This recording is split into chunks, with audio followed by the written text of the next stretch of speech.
sudah tembilahan Bapak Ibu. Ini dari dalamnya Bapak Ibu. Setelah salat maghrib.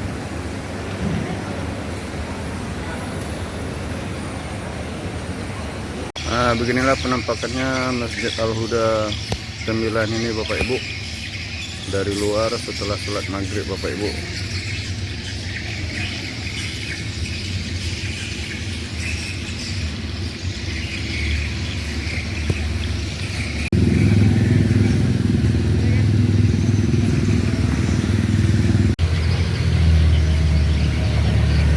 Masjid Agung Al-Huda Bapak Ibu Tembilahan. Seperti ini penampakannya Bapak Ibu dari luar.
Salat Isya dengan salat tarawih di Masjid Al-Huda.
Assalamualaikum warahmatullahi wabarakatuh. Alhamdulillahirabbil alamin wa bihi nasta'in ala umuri dunya waddin. Wassalatu wassalamu ala sayyidina wa maulana Muhammadin wa ala alihi wa sahbihi ajma'in. Amma ba'du. Alhamdulillah, selalu kita panjatkan kehadirat Allah Subhanahu wa taala atas segala nikmat, rahmat, taufik dan hidayah yang selalu dilimpahkannya kepada kita semua. Salawat dan salam sama-sama kita sampaikan kepada junjungan baginda Nabi Muhammad sallallahu alaihi wasallam. Allahumma shalli ala sayyidina Muhammad wa ala ali sayyidina Muhammad. Bapak-bapak, ibu-ibu, kaum muslimin dan muslimat, jamaah yang dirahmati Allah Subhanahu wa taala. Sebelumnya kami sampaikan bahwa berdasarkan infak Ramadan tahun 1440 Hijriah 2025 Masjid Al-Huda Tembilahan, pendapatan infak Ramadan ke-24 berjumlah Rp79.030.000 ditambah dengan pendapatan infak Ramadan ke-25 sebesar Rp3.410.000. Jumlah pendapatan infak hingga pada malam hari ini malam 26 Ramadan berjumlah Rp82.440.000. Selanjutnya kami sampaikan petugas salat tarawih pada malam hari ini 27 Ramadan 1446 Hijriah bertindak sebagai imam Ananda Muhammadul Fi Aqwal Rizal Hafiz, pembaca doa Ustaz Haji Mahmud membaca salawat, Saudara Khairuddin dan Ibnu Murkan tadarus Al-Quran juz 11 dan 12, Ustazah Dewi Sartika tadarus Al-Quran juz ke-13 dan 14, Ustaz Syahrul Saputra Dadi.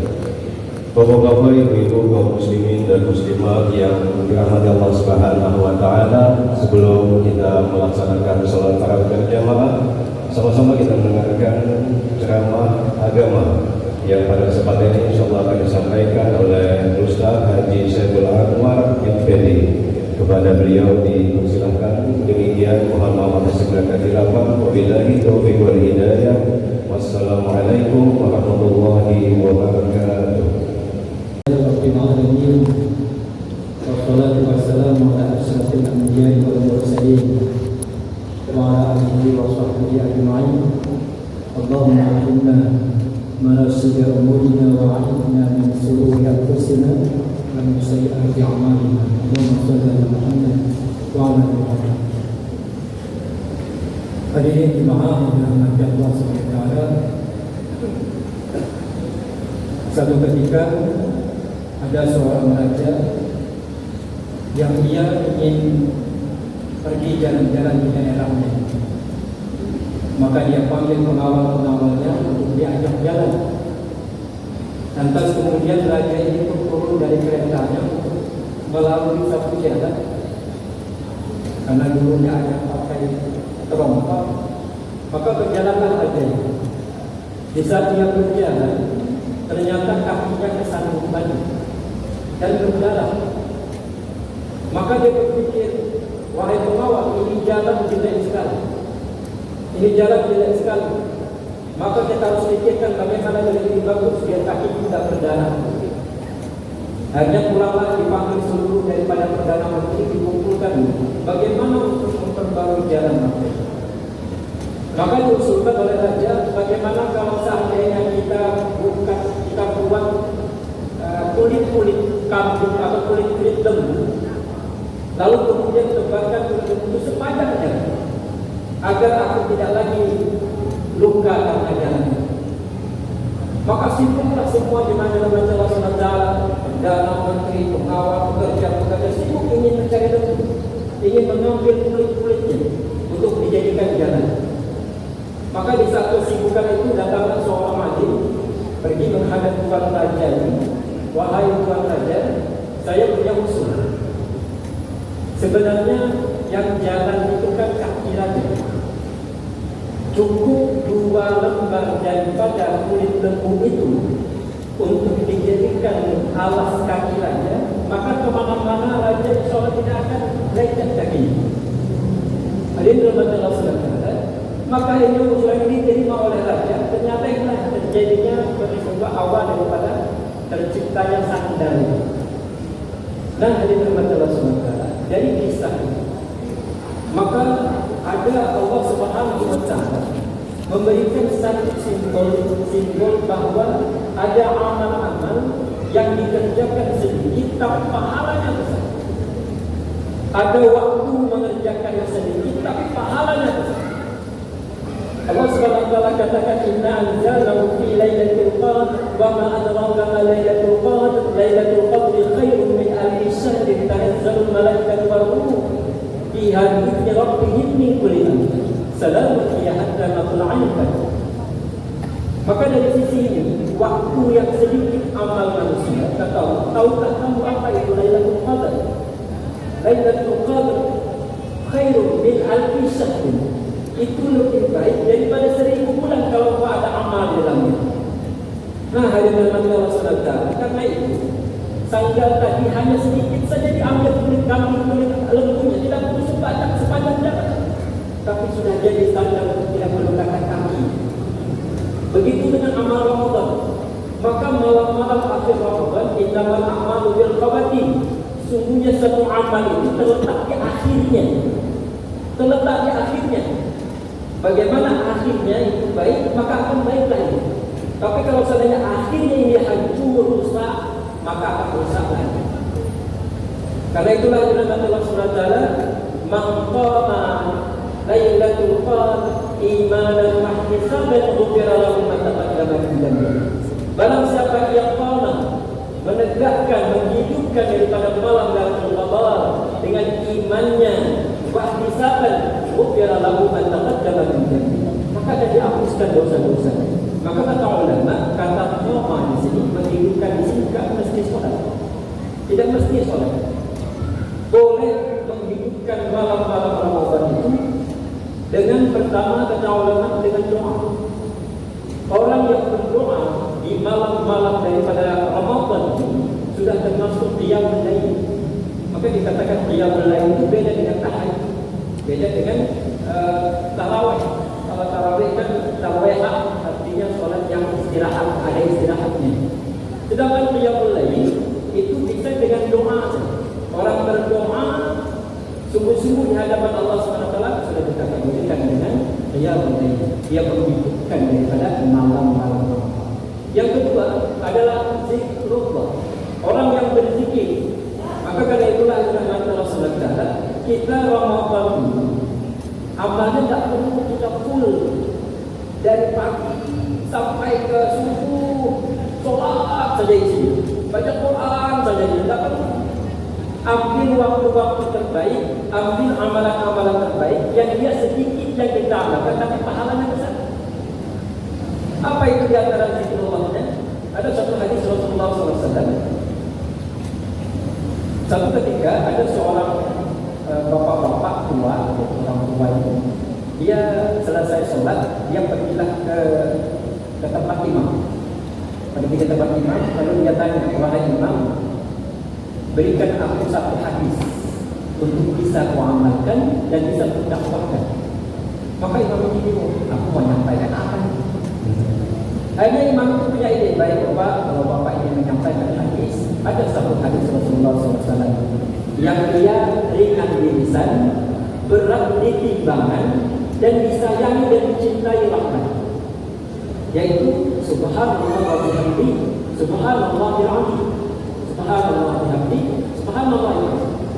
Maka selesai dari pembicaraan ini, pulang orang tuanya. Maka pulang itu ke rumahnya.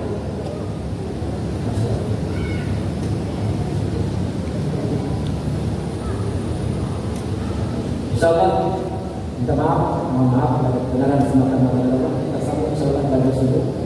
Apabila ada kebenaran disembahkan kepada Allah, khilafkan kamu kebaikan. Subhanallah wa bihamdika, asyhadu an la ilaha illa anta, astaghfiruka wa atubu ilaik. Assalamualaikum warahmatullahi wabarakatuh.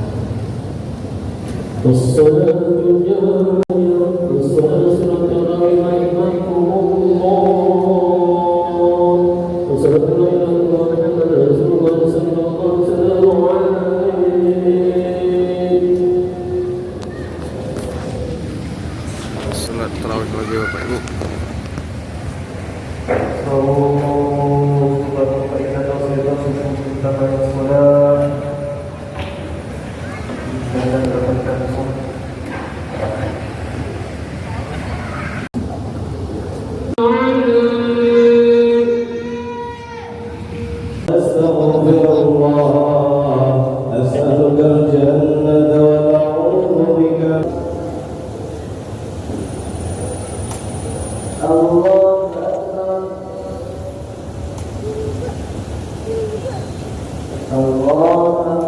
Selesai sholat tarawih 8 rakaat Bapak Ibu.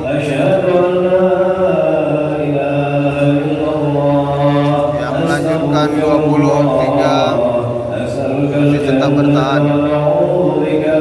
Suasana setelah sholat tarawih Bapak Ibu.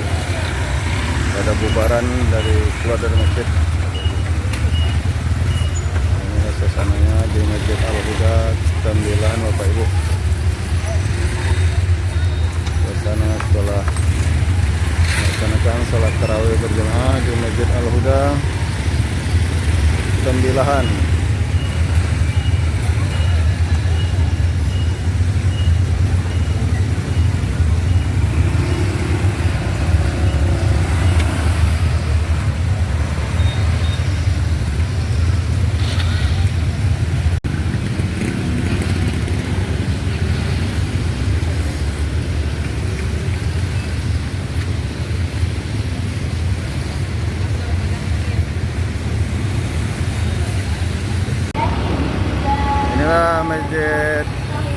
Al Huda Tembilan Bapak Ibu.